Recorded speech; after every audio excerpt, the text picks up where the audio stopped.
Hotep, everybody. This is Michael Imhotep, founder of the African History Network and host of the African History Network show.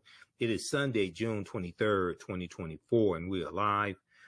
I wanted to come on and talk about my new online history course that is starting up today. I'm getting ready to jump off of here and start teaching this class.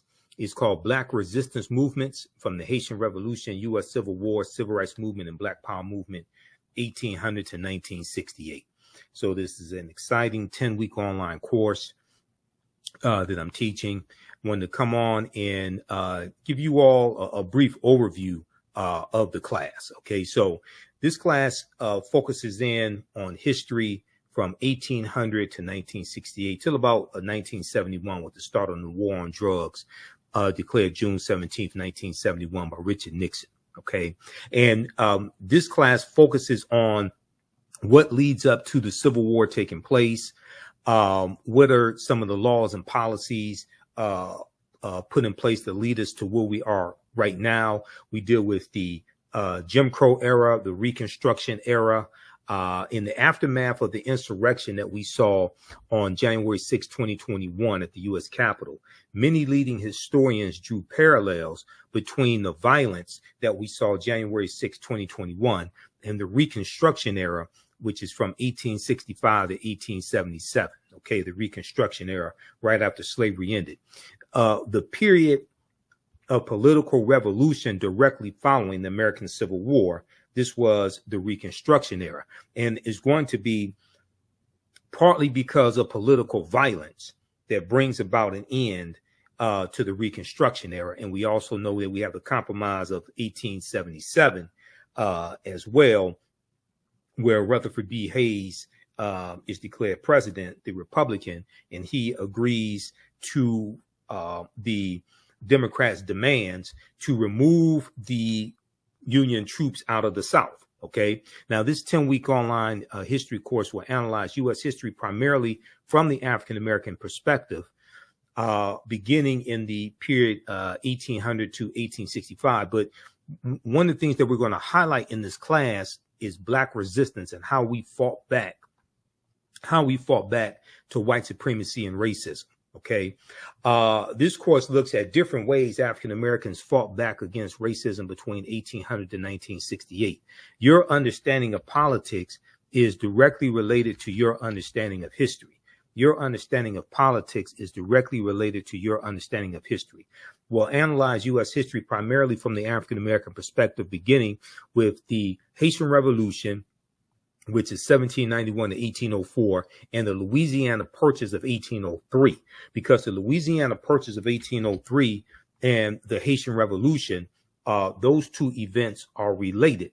And we know that the Louisiana Purchase is going to double the size of the U.S. at the time.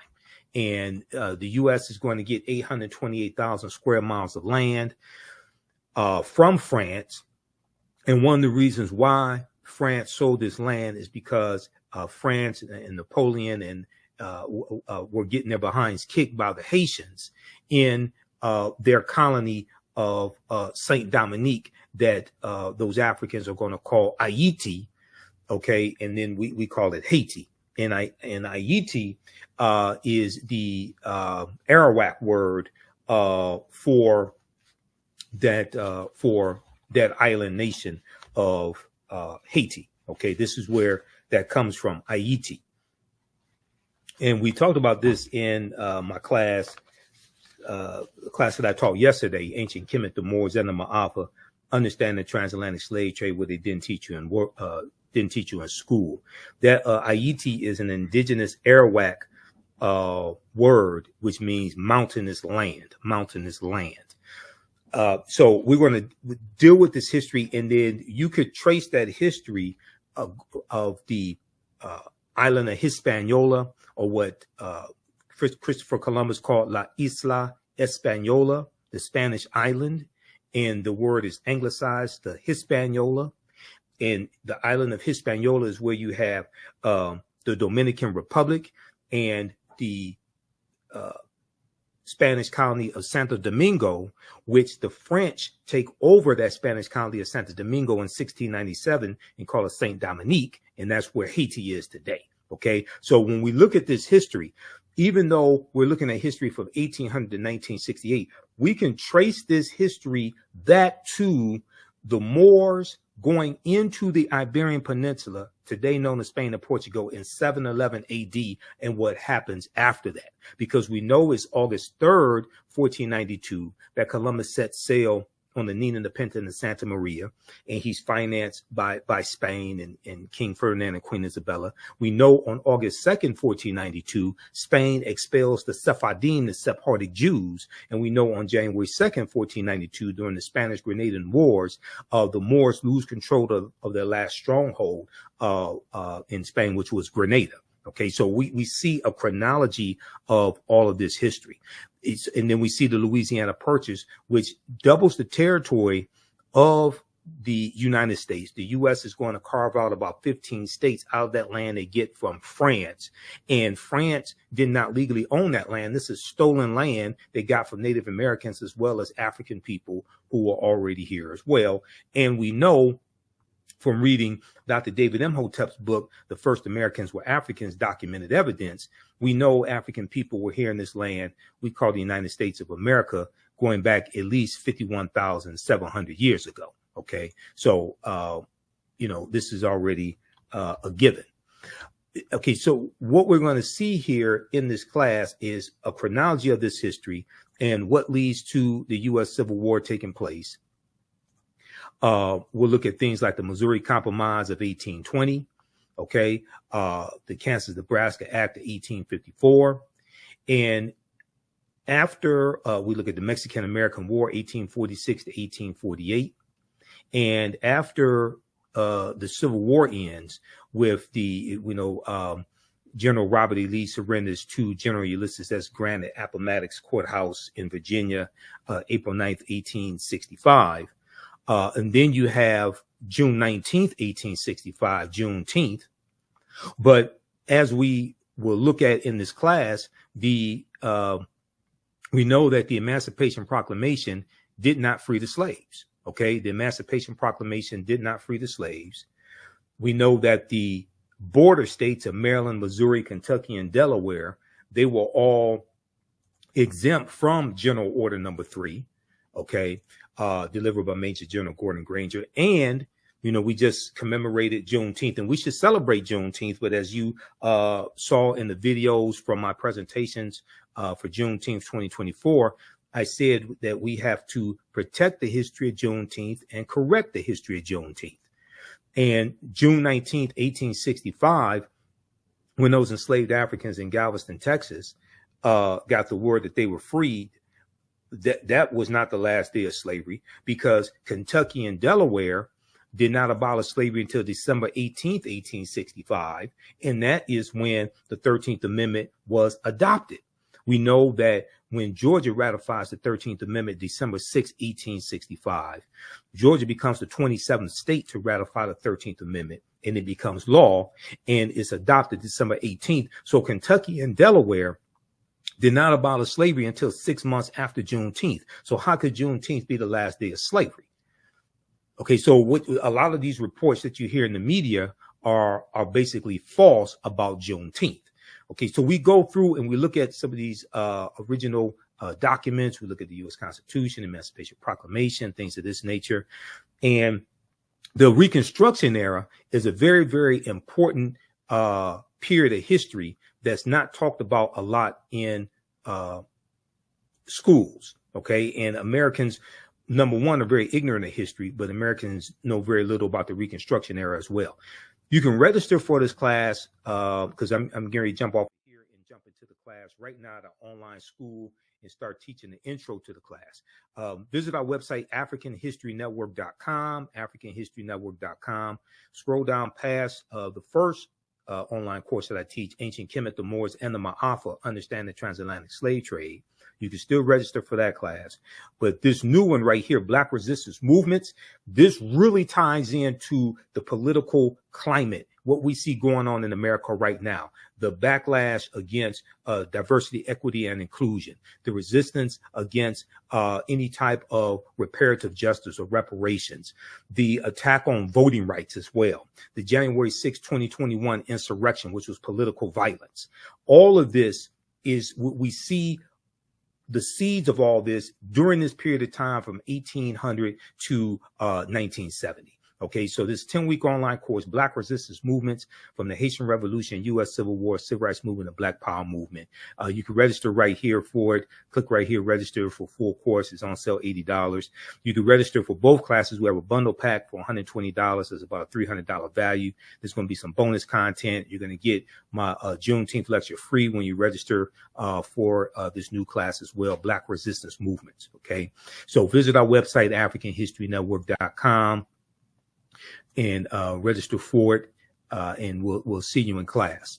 I want to go back to this PowerPoint presentation. These are some of the actual slides from the class. There are 80 to 100 articles that we look at in this course, and there are numerous slides that I put together for this class as well. There's 2 binders full of articles that I teach, because it's really close to about 100 articles that we look at here. So we go through, we look at the 13th Amendment. Now, contrary to popular belief, people think the 13th Amendment has an exception clause because it says, except as punishment for a crime whereof the party shall have been duly convicted, shall exist within the United States or any place subject to their jurisdiction. So people are under this misconception, oh, well, this is why you have mass incarceration, because of the 13th Amendment. No, that's false, okay? What is the 13th Amendment? What law is the 13th Amendment based upon? The 13th Amendment is based upon what's known as the Northwest Ordinance of 1787. The Northwest Ordinance of 1787 dealt with the Northwest Territory. It dealt with Michigan, Ohio, Indiana, Illinois, Wisconsin, and Minnesota.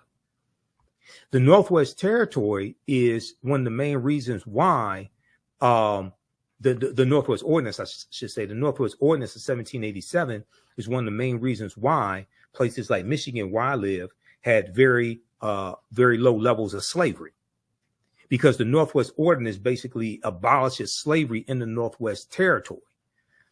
And when I did my presentation for the Detroit Reparations Task Force on March 2nd, 2024, some of you all have seen the video of that lecture because I've been rebroadcasting it on my social media platforms. I talk about the Northwest Ordinance there, officially titled An Ordinance for the Government of the Territory of the United States, Northwest of the River Ohio. The Northwest Ordinance was adopted on July 13, 1787 by the Confederation Congress. Okay, this is the same Congress. This is who drafts the U.S. Constitution. Okay, in 1787 at the Philadelphia Convention, the Confederation Congress, the one-house legislature operating under the Articles of the Confederation. So the Northwest Ordinance chartered a government for the Northwest Territory, provided a method for admitting new states to the Union from the territory, and listed a Bill of Rights guaranteed in the territory. And one of the things that it did was basically forbade slavery. A Bill of Rights protecting religious freedom, the right to a writ of habeas corpus, that means having your day in court before, being convicted, the benefit of a trial by jury, and other individual rights. In addition, the accordance encouraged education and forbade slavery. So this is why, like in 1832, Michigan had in 1830, the U.S. Census showed Michigan only had 32 slaves. In 1773, we know Detroit had 73 slaves. Okay. But after that, in 1787, you're going to see a drastic decline in the number of slaves that the Michigan Territory has. And then Michigan becomes a state in the Union in 1837. And it gets admitted to the Union as a free state. So this is why I said that the people that, even though slavery did exist in Michigan, there was very low levels of it. And also many of the numbers that you see talking about the number of slaves in Michigan, that also included Native American slaves. And at one point, Native American slaves outnumbered African slaves 3-1. So this is why when we talk about reparative justice, we have to specifically understand the history of the city or state that we're talking about. We can't just run around talking about slavery, slavery, slavery. You owe us $17 trillion. That's not going to work. Yeah, I mean, go watch my presentation. I got deep into this. Okay, so so we go through and take you throughout history. We look at the Reconstruction era, right? The Reconstruction era is not talked about a lot in schools. And there was a excellent article from time.com, Time magazine, that I use in the class. And it deals with how schools are not teaching about the Reconstruction era. And the Reconstruction era is extremely important to understand because it helps us better to contextualize what is taking place right now. What is taking place right now? The attack on critical race theory, okay? The banning of books that are taking place, especially books dealing with the history of slavery and the civil rights movement, things of this nature. And then you have the initiative to reshape the federal bench, the federal courts, and the U.S. Supreme Court into an ultra-conservative court as well. So we see all this continuation, all these political fights, things like this coming from the Reconstruction era and going into the Jim Crow era. A new report finds that 45 states are failing to teach students about the period that shaped race relations after the Civil War. Now, this is an excellent article from January 12, 2022 by Olivia B. Waxman for Time magazine. And this was basically a year and 6 days after the January 6, 2021 insurrection. In this article, it says in the aftermath of the insurrection a year ago at the U.S. Capitol, many leading historians drew parallels between the violence that we saw January 6, 2021 and the Reconstruction era, the period of political revolution directly following the American U.S. Civil War. So Civil War is 1861 to 1865. Quote, now, Eric Foner is one of the top historians when it comes to the Reconstruction era, okay? Historian Eric Foner said, quote, the events we saw reminded me very much of the Reconstruction era, okay? The events we saw reminded me very much of the Reconstruction era and the overthrow of Reconstruction, which was often accompanied or accomplished, I should say, by violent assaults on elected officials. So whether we have like the Clinton, Mississippi riot of 1875, where President Ulysses S. Grant refused to intervene. He implemented his non-intervention policy, but he intervened in 1871 using the Ku Klux Klan Act of 1871, and he cracked down on Ku Klux Klan activity in South Carolina. He declared martial law in 9 counties in South Carolina, and this is after Congress passed the third of the enforcement acts, and this one is section 241 of U.S. Code, is known as the Ku Klux Klan Act of 1871. Okay, now Eric Foner is the author of the book Reconstruction, America's Unfinished Revolution, 1863 to 1877. He said this in an interview with the New Yorker magazine published a week after the January 6, 2021 insurrection. Now, scholars say studying the aftermath of the U.S. Civil War can help put into context many of the most seminal events in the U.S. in recent years, from the brutal murder of George Floyd, May 25th, 2020, okay, in Minneapolis, Minnesota, by Derek Chauvin, to the voter suppression laws enacted after African-American voters played a big role in helping Joe Biden and Kamala Harris be elected president and vice president in 2020. But despite the timeliness of the era in today's climate, many students in American schools will not get a full education on Reconstruction until they get to college. But majority of them are not going to go to college. The Reconstruction era, understanding this is why I when I talk about Juneteenth, I say we can't deal with just one day in history.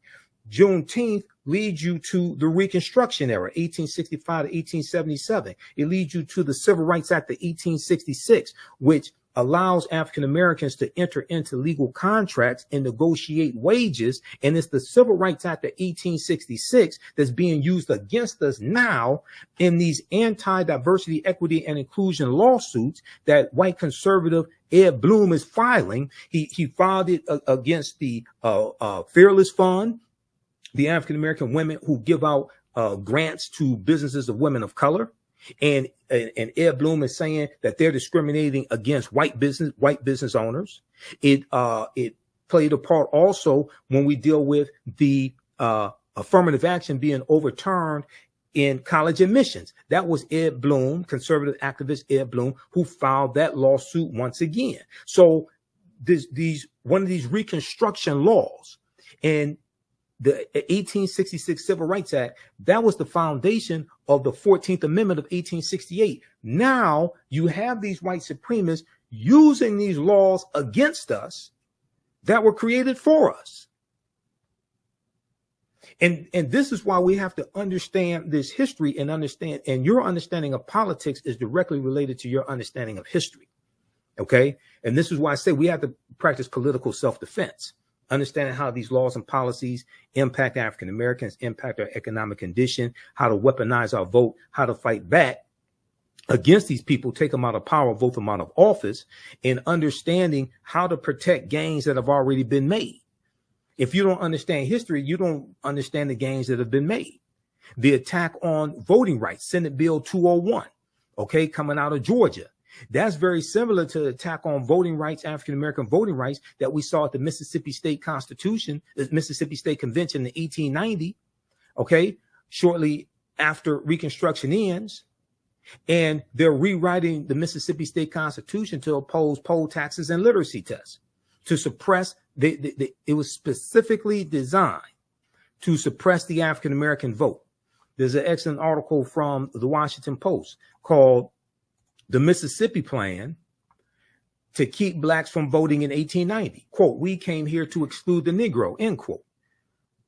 Now, that quote, "We came here to exclude the Negro," is a direct quote from Solomon Saladin Calhoun, who was the white county judge who presided over the Mississippi State Convention. And he said, "Let's tell the truth. If it bursts the bottom of the universe, we came here to exclude the Negro. Nothing short of this will answer." Because African Americans were the majority of the population in Mississippi, and we were the majority of the voters. Okay. So they're trying to take back power. They imposed, the delegates eventually adopted a literacy test and a poll tax geared to suppress the black vote in a state with a black majority. The Mississippi Plan became the model throughout the South, part of a raft of racially oppressive Jim Crow laws that ended Reconstruction. What you're going to see is other states adopt similar laws. South Carolina, 1895, Louisiana, 1898, Alabama, 1901. You're going to see Georgia, Oklahoma. It's the same thing that happened after Senate Bill 201 passed. Okay.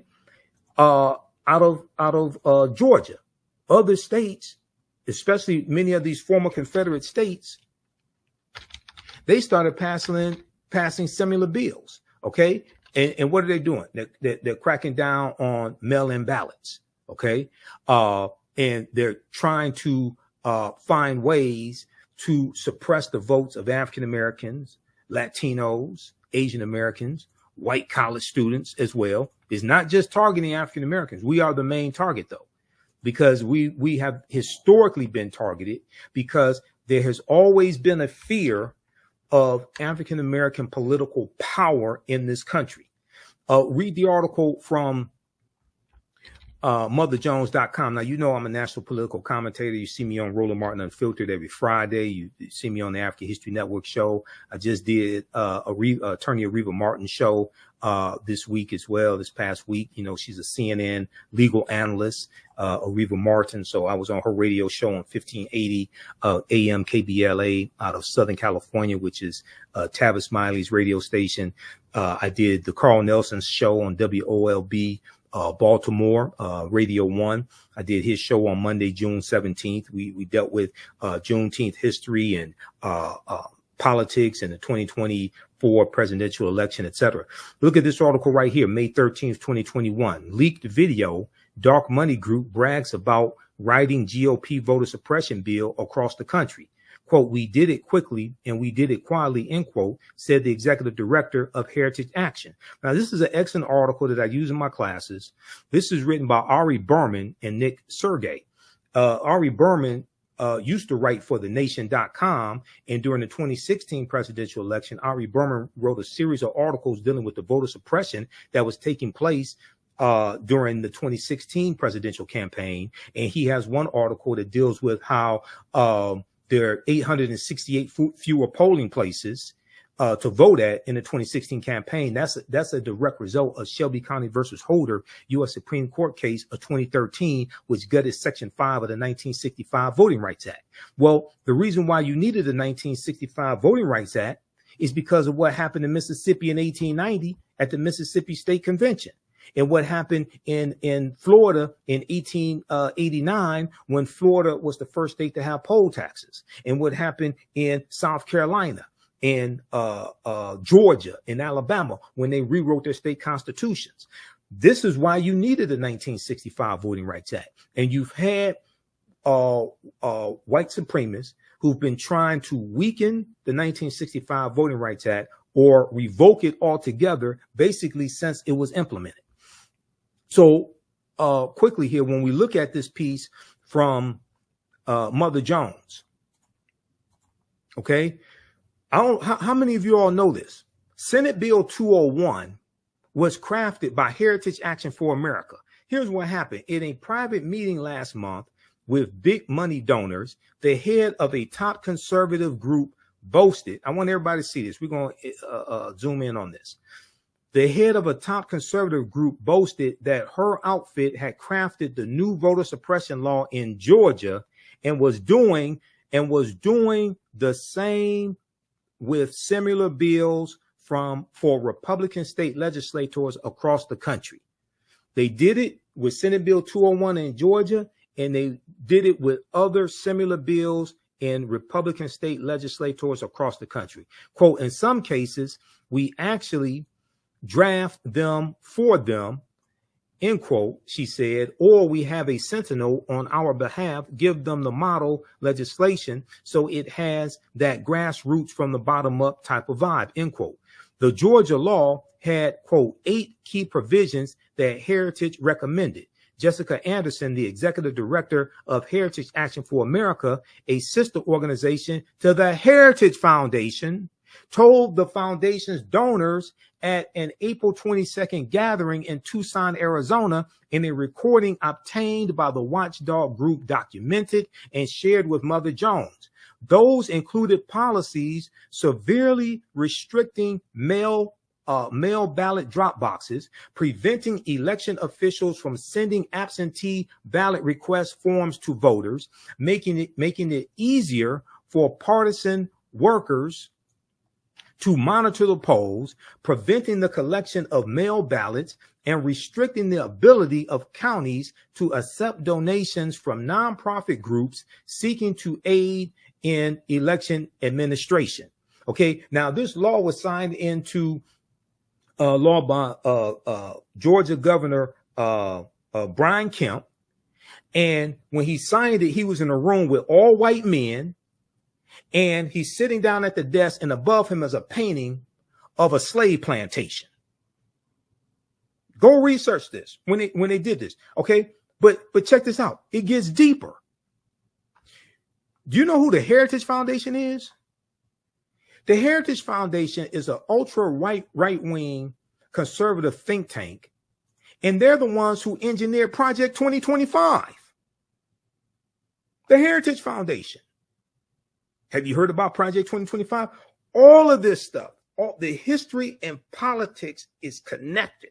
This is what we deal with in this class. This is why I had to create this class, because the first course that I teach, Ancient Kemet, the Moors, and the Ma'afa, Understanding the Transatlantic Slave Trade. So we deal with history going back thousands of years and deal with what leads up to the transatlantic slave trade. And we deal with the transatlantic slave trade, like globally, and then deal with it here in the U.S. And, you know, we leave off like in the early 1800s. But I realized that crucial period of time from 1800 to 1970 or so, we really have to focus in to understand what happened during that period of time, because that puts us on a direct trajectory to where we are today, especially the collapse of Reconstruction and then going into the Jim Crow era. We look at the Lily White movement in 1928, which was the effort of Republicans to push African Americans out of the Republican Party, going back to 1928, when Republicans appealed to Southern segregationist Democrats in 5 former Confederate states to get them to vote for Herbert Hoover, who was the 1928 Republican candidate for president, and Herbert Hoover won. We know Herbert Hoover mishandled the Great Depression and loses to Franklin Roosevelt in the 1932 presidential election. Okay, so we get to see a chronology of all this history. But Project 2025, and I talked about it when I was on Carl Nelson's show. We talked about it on we've been talking about it on Roland Martin Unfiltered as well. But if you take a look at this, this is a 900 plus plan dealing with ultra right-wing policies that conservatives want to get put in place. And you have about 100 of these right-wing organizations that are signed on to Project 2025. I'm pulling up here an article. Okay, now there's numerous articles on this. Here's one from USA Today. If you haven't heard about Project 2025, you got to go research this. What is Project 2025? The Presidential Transition Project Explained. Now, this is from June 10th, 2024 from USA Today. This deals with giving more power to the president. This deals with getting rid of the Department of Education. This deals with the nationwide ban on abortion. This deals with weaponizing the Department of Justice as well.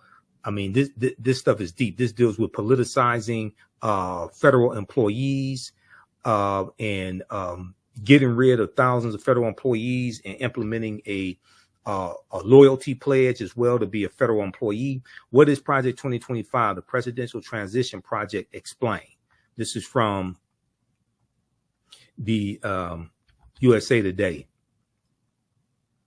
The detailed plan to dismantle and reconstruct the government laid out by conservative groups known as the 2025 Presidential Transition Project has critics up in arms over its apocalyptic and authoritarian nature. The Heritage Foundation, a conservative think tank in Washington, D.C., led an effort to create the more than 900-page Mandate for Leadership published in April 2023. So this is the type of planning these people are doing. Reimagining the executive branch, and presented a plan to overhaul several government agencies, including the FBI, for the country's next conservative president to follow. Now, the Heritage Foundation did something similar in 1980 with their Mandate for Leadership. And and that was a book in 1980 that contained 2,000 policies they wanted the Reagan administration to adopt. The Reagan administration adopted 60% of those policies in the first administration of Ronald Reagan. And these were a lot of anti-African American policies. These policies calling for smaller government, attacking poverty programs, all different types of negative things like this. According to the project's website, the playbook provides a governing agenda and a lineup of people ready to implement it to, quote, rescue the country from the grip of the radical left. Rescue the country from the grip of the radical left. It includes a domestic and foreign policy agenda, a list of personnel, training, and a 180-day playbook. Read the rest of this here, dealing with Project 2025. Okay, there are numerous articles on this, and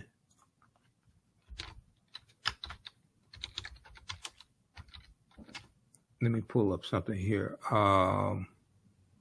This is one from, let's see.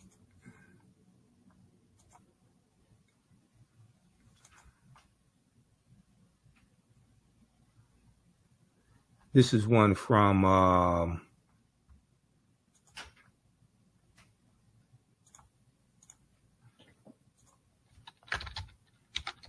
I'm not gonna pull up that one. That's a video.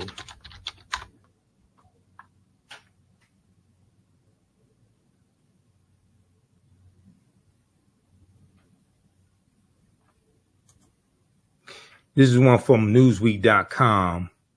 Now, this is the ex-Republican National Committee chair. This is Michael Steele, who's African-American. And he's confronting, so on the weekend on MSNBC, co-hosted by Michael Steele, they just had the guy who's the head of the Heritage Foundation on the show. They had him on this weekend. It was Saturday. They had him on Saturday, June 22nd. Ex-RNC chair confronts Republican on Project 2025 plan to gut government, 2024.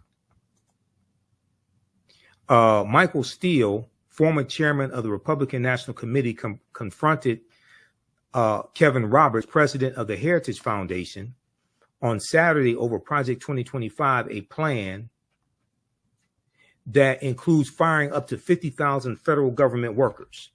A plan that includes firing up to 50,000 federal government workers. Now, African Americans make up 18.4% of the 370,000 federal employees.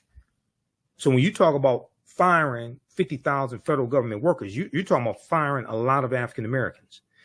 In August 2023, conservative think tank, the Heritage Foundation, in collaboration with other right-leaning groups, published its Project 2025. According to its official website, the project aims to pave the way for an effective conservative administration by using a policy agenda, personnel, training, and a 180-day playbook should the GOP win the 2024 election, should Donald Trump win. This is what they're saying. Proposals include reintroducing legislation making it easier to fire federal employees, prosecution for distributing abortion pills by mail, and abolishing recently established diversity, equity, and inclusion DEI initiatives at the Department of Defense. However, one of the most significant proposals is a plan to reintroduce Schedule F, a Trump-era executive order rescinded by President Joe Biden. Okay, research Schedule F, the Schedule F employees, rescinded by President Joe Biden, that would see tens of thousands of federal workers reclassified, making them easier to fire. Once again, African Americans are 18.4% of federal employees. While the Trump campaign has previously said outside groups do not speak for the former president, Project 2025's 1,000-page proposal was drafted with input from a long list of former Trump administration officials who are poised to fill top ranks of a potential new administration, according to the Associated Press. Newsweek has reached out to Trump's campaign via email for comment. Now, during Saturday's MSNBC's The Weekend, former RNC chair Michael Steele, who is African American and the co-host of the program, he discussed the specific proposal of replacing federal workers, asking Kevin Roberts, a Republican and the head of the Heritage Foundation, about who will be replacing them. Quote, talk to us about what that looks like if Heritage is calling for removing 50,000 federal employees. Who are you replacing them with, and where do they come from? I suspect a lot of those people you are talking about have been in the federal service for a long time and served not just Republican administrations, but also Democratic administrations, Michael Steele said. Kevin Roberts mentioned political contributions as he claimed federal workers contribute to the Democratic Party. See, what they want to do is they want to go through and weed out federal employees, and they only want federal employees who will be loyal to Donald Trump. And that's not how federal employees work. Federal employees are not loyal to a president. They are employees that serve the country. They stay there for 20, 30, 40 years. They serve many presidents. They're not there to serve a president. I mean, what I mean is they serve under many presidents. They're not there to serve a president.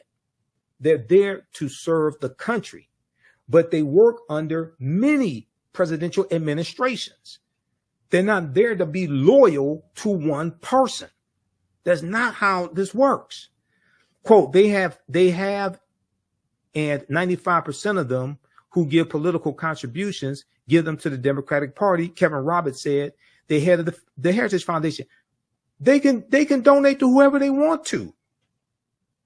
You can be a federal employee and make political donations. You have a right to do that. However, Michael Steele interjected and asked, quote, so you're going to fire someone because they wrote a check to a Democratic candidate? Kevin Roberts continued by doubling down on the efforts to replace civil servants, calling them unelected bureaucrats. Quote, now we're going to fire someone. He said, no, quote, no, we're going to fire someone, and the number needs to be more than 50,000. More than 50,000 people, considering there are more than 2 million federal employees because of over the last century, the radical left has seen the administration state as the fourth branch of government. They're unelected bureaucrats, but ultimately we have to devolve power from the imperial city of Washington back to the people. You listen to this guy. This guy sounds crazy as hell. Go to MSNBC.com. Go to the weekend, watch the interview that they did that the TV, not the pop artist, the weekend, not him, the political show on MSNBC, the weekend. Okay, with Michael Steele and Simone and Menendez. Okay, go watch that. They interviewed Kevin Roberts Saturday, June 22nd, 2024. This dude sounds like a Trump bobblehead, full of conspiracy theories. And he's the head of the Heritage Foundation. This is the organization that created Project 2025. Not only that, the 226 federal judges that Donald Trump got confirmed, and the 3 Supreme Court judges, those judges came from lists submitted to him from the Heritage Foundation and the Federalist Society. Go research that.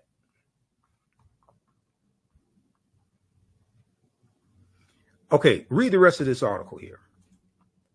This is how deep this is.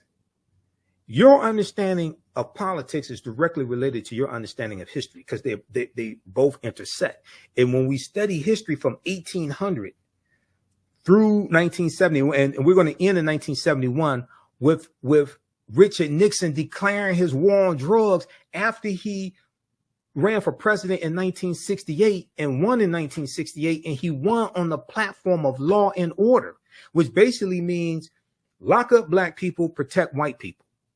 And he ran on a backlash to the civil rights movement, the Black Power movement, the rebellions taking place across the country, attacking the anti-poverty programs that the Great Society programs from President Johnson. He attacked a lot of those programs as well.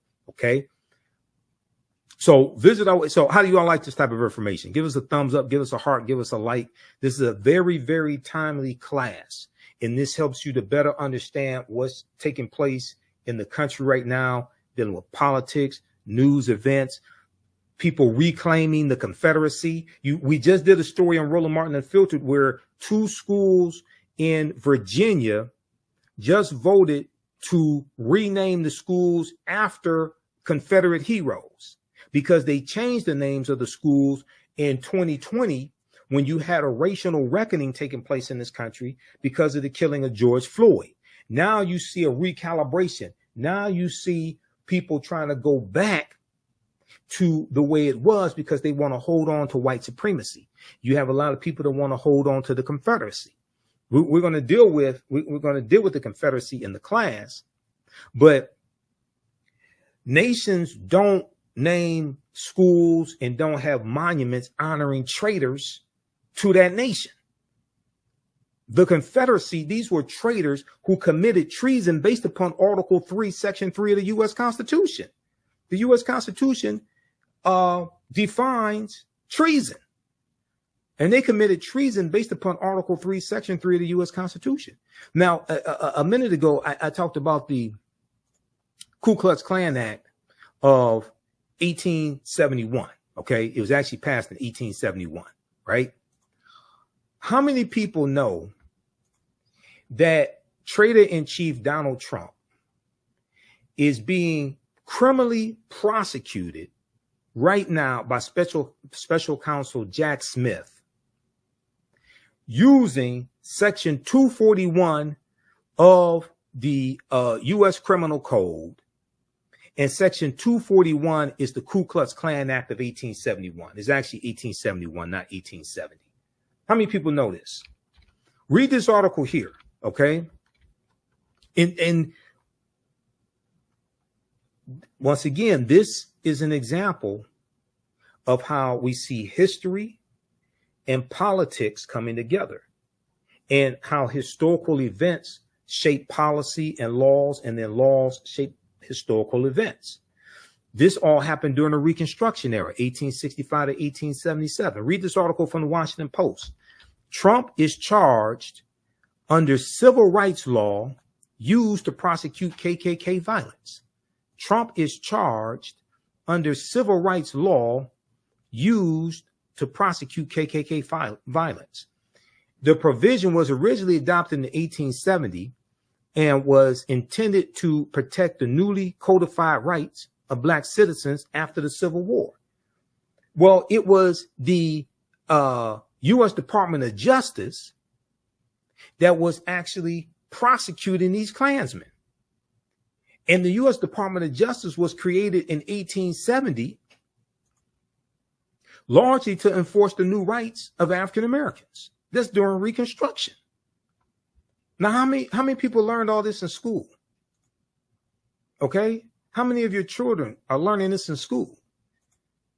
So then when you see this is why if you see me on Roland Martin Unfiltered and on the African History Network show, I tell you, the work that Kristen Clark is doing in the Civil Rights Division of the Department of Justice, the work that Merrick Garland is doing, because the prosecution, the investigation, number one, and the prosecution of the January 6, 2021 domestic terrorists, that is the largest investigation the U.S. Department of Justice has ever done since they were created in 1870.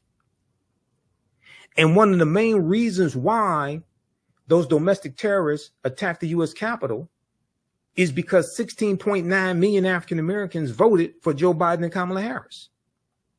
And then the day before that attack, January 5th, 2021, you had the special election in Georgia, once again, Georgia, and Senator Raphael Warnock won his election. Okay, the African-American senator, he won his election.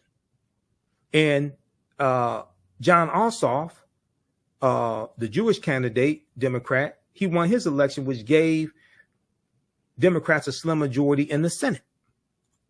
So there was a lot of racial animus that was driving this hatred that we saw explode in Reconstruction-like era violence and them assaulting over 140 police officers, Yet Donald Trump says he loves police officers and he backs the blue. But he sat there for 187 minutes in the White House watching it on television and did absolutely nothing.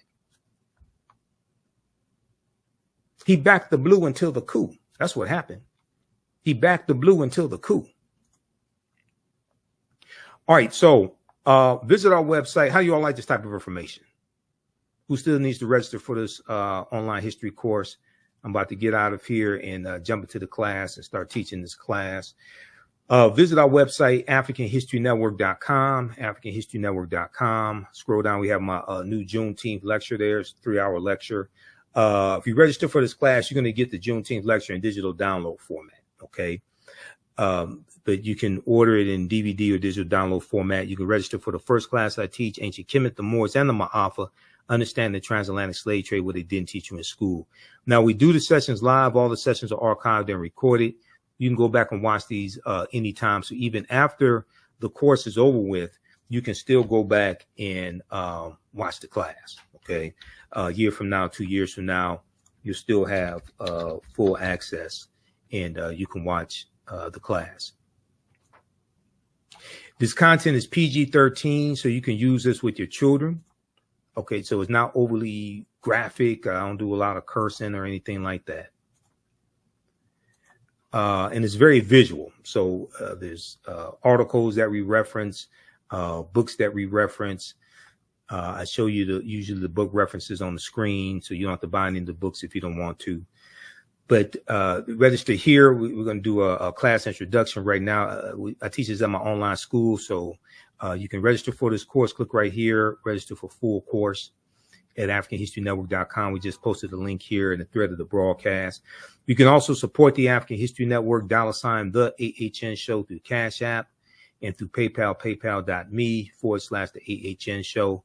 It helps us keep doing the research, stay on the air, keep broadcasting, pay some of the bills. This is our official Cash App account, $ the AHN show, SHOW.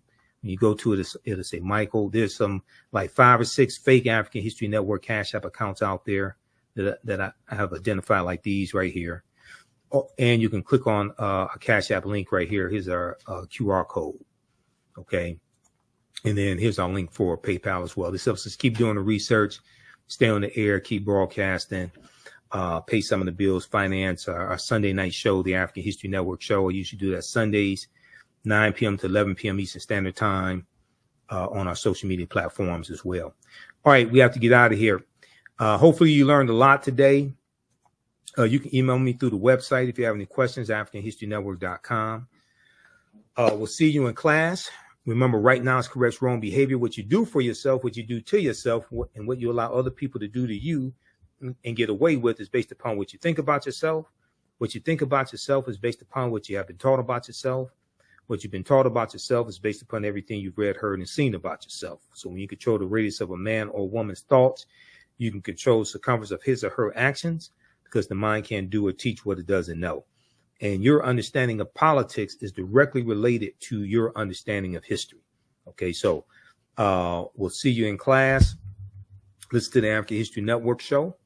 And Wakanda, right now is correct wrong behavior. It's not over till we win. Wakanda forever. We'll talk to you next time. Peace.